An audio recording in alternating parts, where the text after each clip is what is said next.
This is a web story that eventually got picked by a publisher and later adapted to the screen. It is the story of a boring, good-for-nothing, self-insert, nerdy young woman who, by chance, meets an older, perfectly sculpted, cold, rich, business-savvy fuckboy that for no reason takes a like on her. He stalks her and harasses her around until she eventually starts to have feelings for him. Koi to Yobu ni wa Kimochi warui, or KoiKimo for short, is a 12-episode adaptation of the same-name manga by Mogusu. It tells the story of Ichika, a high school girl who meets Ryo, a 27-year-old salaryman who then pursues her romantically. This anime is bad. Very bad. I lasted 11 minutes on my first try, but after a few days, I summoned enough strength to finish the first episode. It is a poorly written, poorly acted, poorly drawn, poorly edited mess with very little good parts. So let's get these good parts out of the way first. This show looks okay sometimes. The animation is fine on the few places they took the time to work on it. The opening theme is okay, I guess. And that's it. The voice acting is abysmal. And I mean it. It is probably the worst acting I have ever seen in anime before. Some line deliveries are so bad, it's unbelievable.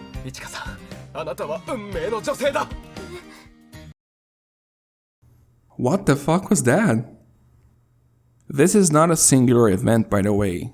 Toyonaga Toshiyuki's performance is bad throughout the first episode. The sound mixing is way off.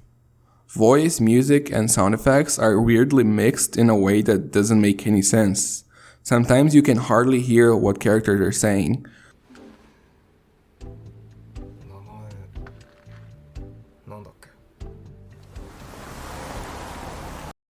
There are weird sound effects that pop up unnecessarily along visual effects.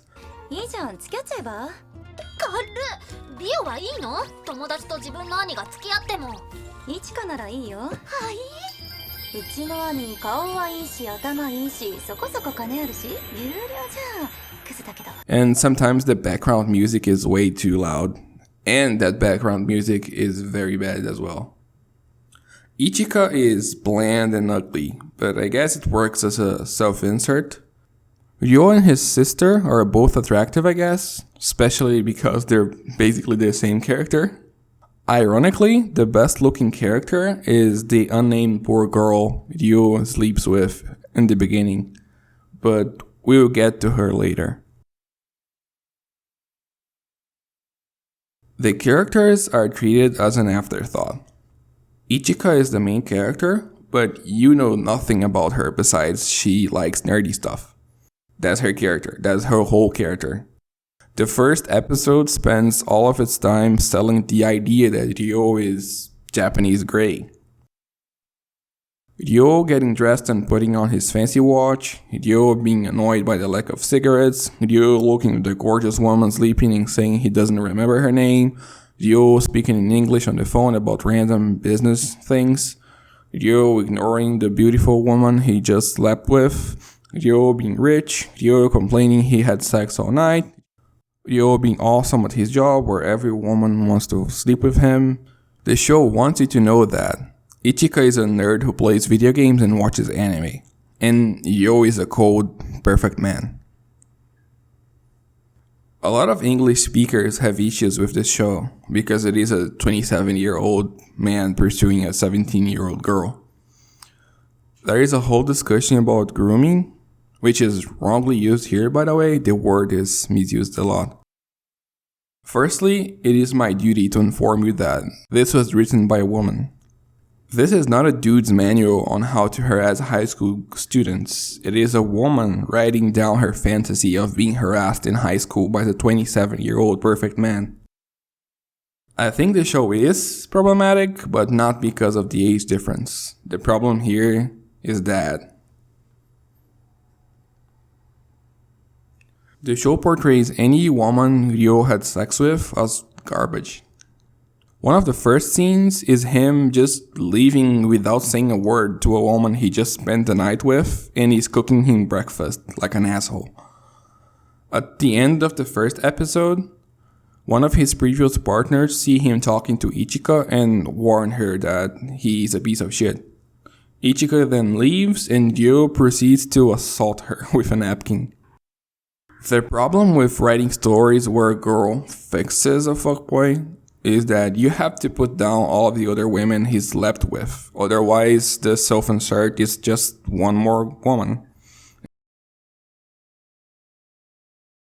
Ryo have no boundaries and does not take no for an answer. He sends her unwanted gifts, get her personal information from her friends, stalk her on the street. He even says straight away that her will is irrelevant and he is going to pursue her anyway after she asks him to stop.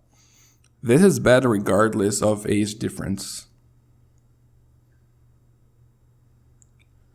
Yo's sister is complacent with all of this. She knows her brother is a piece of shit, her words not mine, and still gives him personal information about her best friend, including stuff like her favorite chocolate and the shampoo she uses. Ew. Her motivation appears to be because it is amusing to see what will happen. She's framed in a positive light despite all that, and that's also kind of gross. This is not your normal anime romance. This aggressive pursuit is more akin to a Hollywood romance than a Japanese one. Which was perfectly put by Yuta, by the way, in his questionable anime spring 2021 video. Go watch his video to hear a Japanese person basically saying the same thing I am saying here. This show fails in every way possible to be a romance. It never provides a vehicle for the audience to empathize with the characters or to care about their relationship. They always quote women. Why? Who cares? Look at how hot he is. Why does he like Ichika? Who cares? Here's people talking about how hot he is. Why does Ichika think he's not a bad person, even though everything he did to her so far was bad? Who cares? Have I told you she's an otaku? KoiKimo is much more kimo than koi.